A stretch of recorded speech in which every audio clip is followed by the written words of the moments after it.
scrubs, I'm going to go ahead and return them so I can get my credit back for the system. Again, employee's going to come up to the machine and they're going to scan their ID or put it in their ID. It's going to show me who I am. It's also going to show me how much I've returned out of the machine. So I have 2 shirts and 2 pants, but I want to return a set. So I'm going to return 1 shirt and 1 pants back into the system. I click the return and the door opens up. Now the system knows that I said I'm going to return a shirt and a pant, so I'm going to take one of my scrubs and place them in one of the holes and one in the other. And you'll notice that the LEDs up here in the top are identifying that a product's been entered into the machine.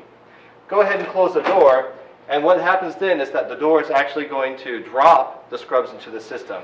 It identifies not only that there were scrubs placed into the system, but also notices that something has fallen through.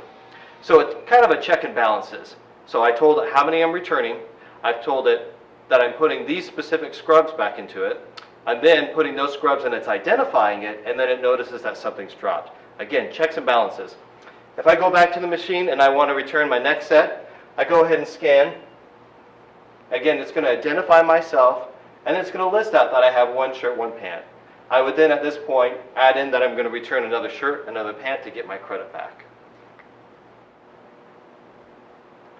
Each of our selections holds up to 16 units per column.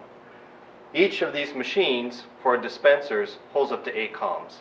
So then what that gives us is 128 units per machine.